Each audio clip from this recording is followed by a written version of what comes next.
Hello everyone, I'm Wei Dong. I come from Hong Kong UST, and my supervisor is Professor Ke Yi. Today I'm going to talk about our signal paper named as Residual Sensitivity for Differentially Private Multiple Joins. Nowadays, the counting queries involving multiple joins are very common. For example, if one person wants to guess the number of items sold this year, where the customer and supplier are from the same nation in a given region, he will release this following query. However, some of join tables can contain private information. In this example, it's safe to release nation and region while we need to keep others secret because they contain people's information. Releasing the query result directly can leak the privacy of them. On the other hand, the differential privacy provides a prominent standard for the private data analysis. More precisely, it ensures that adding or deleting an individual's information will not bring a adverse effect on the query result.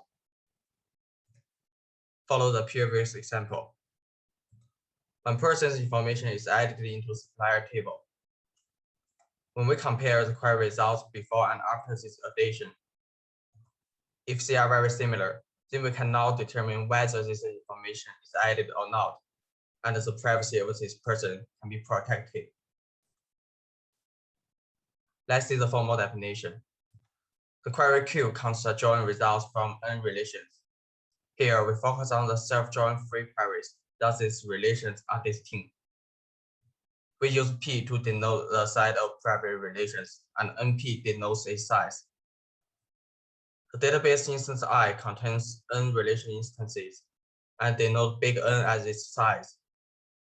We use function D to denote the distance between two relation instances and two database instances. A mechanism I is epsilon delta dp if for any neighbors I and I prime. The output distributions of mi and mi prime differ by at most a factor e to the power epsilon plus an additional term delta. That means these two distributions are not distinguishable, thus their difference can be hidden. The epsilon and delta are called privacy badges. The smaller the privacy badges, the better the privacy can be preserved. The epsilon is usually a constant from 0.1 to 10, while the delta should be much smaller than inverse of data size. We also call it PODP if delta equal to 0. The most common DP mechanisms are sensitivity-based mechanisms. Here, we first compute some sensitivity measure S based on the query and database instance. And then we add the noise drawn from some zero mean distribution with scale proportional to S over epsilon to the query result. A good such mechanism should follow two properties. First, it should have high efficiency, which means the sensitivity measure can be computed efficiently. Second, it should have good utility, which means its noise level should be low. Among these mechanisms, the most used one is global sensitivity. Given an instance I, the local sensitivity LS is how much QI can change if we modify one tuple. The global sensitivity GS is the maximal local sensitivity over all instances. It's well known we can construct an epsilon DP mechanism by combining GS and the Laplace distribution. And the error level here is theta GS over epsilon. However, the GS does not have the utility in multiple join counting queries. It is not instance specific and can be as large as big N to the power small n minus 1. The solution here is to use some instance specific values like local sensitivity. Unfortunately, two neighbors can have very different local sensitivity. Thus, using that to calibrate the noise can leak the privacy.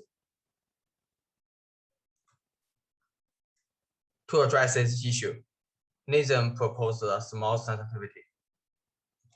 Here, LSK, which is local sensitivity at distance k, is defined as how much the RS can be if we at most modify k tuples. and the small sensitivity is defined as the maximum among e to the power minus beta k times RSK. With that setting, for any neighbors, their small sensitivity at most differ by a factor e to the power beta. By setting beta equal to epsilon over 10, an epsilon dp mechanism can be constructed by combining small sensitivity and general Cauchy distribution. And the error level here is theta SS over epsilon. Different from global sensitivity, small sensitivity is instance specific and usually much smaller than that.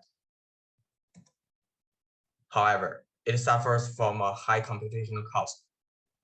No known algorithm can compute the small sensitivity in general multiple joint counting queries with polynomial time. That is because exact RSK value is hard to compute. To address this issue, the Nizam proposed approximate small sensitivity, which is denoted by head SS. Here, instead of using RSK, we use head RSK. Head RSK should be an upper bound of RSK and should follow the Small's property that for any neighbors I and I prime, head RSK of I cannot be larger than head RSK plus 1 of I prime. The approximate small sensitivity can replace small sensitivity to contract the DP mechanism. The elastic sensitivity is such an approximate small sensitivity in multiple joint counting queries, and different from small sensitivity, it can be computed in linear time. However, the problem is that it is usually very large. The gap between elastic sensitivity and small sensitivity can be as large as big N to the power small n minus 1. To address these issues, we propose residual sensitivity, which is another approximate small sensitivity for multiple joint counting queries. Here, given the query and a set of private relations, we first get a sequence of aggregation queries. Then, we compute these aggregation queries over the database instance with the query engine. Next, these aggregation query results are fed into a user-defined function to compute the residual sensitivity. Finally, we calibrate the noise drawn from general Cauchy distribution with scale proportional to residual sensitivity over epsilon to the query result. We can show the residual sensitivity satisfies the two requirements mentioned before. First, it has a high utility. It can be shown the residual sensitivity is a constant vector approximation of small sensitivity, and it is always smaller than elastic. Second, it can be computed in polynomial time and empirically not much slower than elastic. Besides, as shown in this diagram, the residual sensitivity can be computed with a constant number of SQL queries and a user-defined function. Therefore, it's easy to integrate it into any existing query engine. Now, let's see more technical details. We first introduce two concepts, residual query and boundary. Given a query Q and a set of relations E, its residual query QE is a joint result of relations UE. And the boundary partial QE is a set of attributes that belong to relations both in and out of E. Here, we give the example R1 ABC join R2 DEF join R3 AD join R4 CF. When E equal to 1, 3, the residual query is equal to ABC join AD, and the boundary is CD. When E equal to 1, 2, 3, residual query is ABC join DEF join AD, and the boundary is CF. Then the maximum boundary TE is a maximum multiplicity over the boundary. Follow the previous example. When E equal to 1, 3, the boundary is C and D. Then the maximum boundary TE is 2, because the maximum multiplicity over the CD is 2. which happens when C equal to C1 and D equal to D1. When E equal to 1, 2, 3, the boundary is CF and TE becomes 4, since the maximum multiplicity of CF is 4, which happens when C equal to C1 and F equal to F1. By this definition, we can see TE can be written as a SQL query. Select max boundary from, select count star as boundary from residual query QE, grouped by boundary attributes partial QE. Actually, such query is a special case of HR query and can be computed in time big N to the power W, where W is a particular notation of size of the query. W is relative to the join structure of the query and usually very small. For example, if QE is 3 connects respective to partial QE, then the W is equal to 1, which means TE can be computed in linear time. Then we design an upper bound of SK with the help of maximum boundary.